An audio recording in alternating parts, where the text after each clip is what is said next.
Let's make a video game.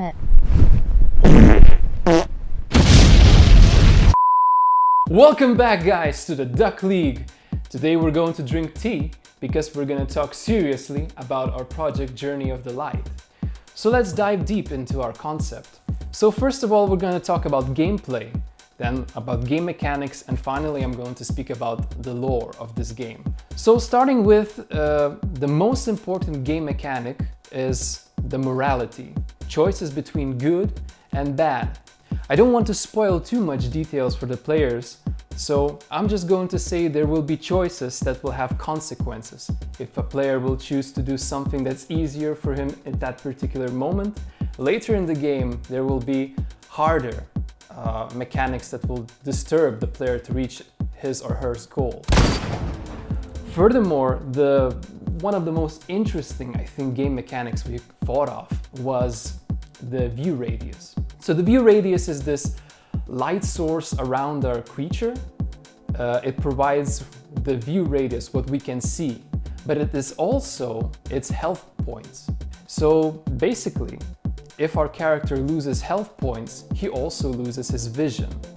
So we actually base everything on this game mechanic because view radius is also the energy that you can use to perform attacks on other creatures. So if you're using an attack, we have this attack we call stunt. If you want to stunt an enemy, you have to use your view radius. So this will make a player to choose wisely whether to perform this action or not. Then we have the environment. The environment will be this circular labyrinth that will have event system which will trigger the change of the whole maze.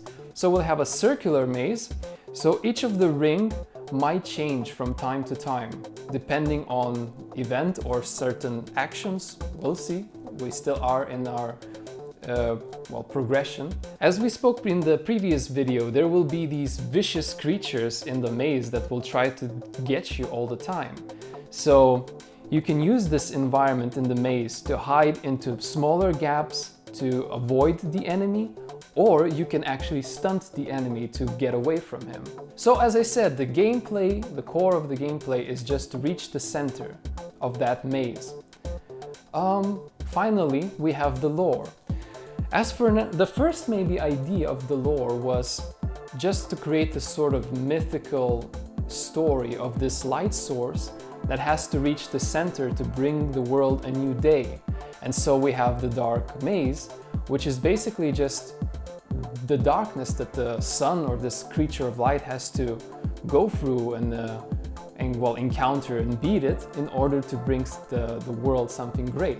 Then we have the little bit of deeper lore that evolved from this one. So the other lore suggests that we are in a distant planet, that it's on the edge of its extinction. So the planet's core is already used out, there's some activity in there. So we have this dark, dark world where everyone is striving to survive.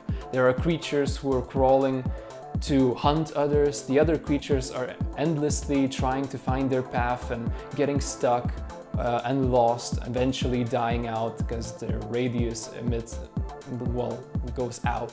And we have this one protagonist who knows that there's a greater universe outside that little planet. So he tries to escape from this core.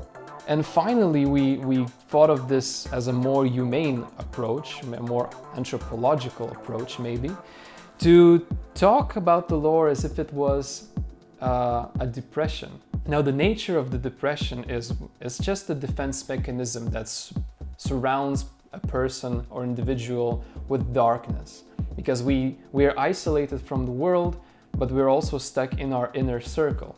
So that would be, we would set our place in a shaman times, where a shaman is performing a ritual on a person.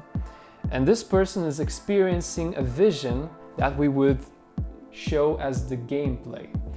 So it would start as the player would be introduced with the poem notes, which would say that he has to think of a thought that would sprung something in his emotions to guide him through. So in this case, our main character or protagonist becomes a guide to our main character. So we call it the spirit animal.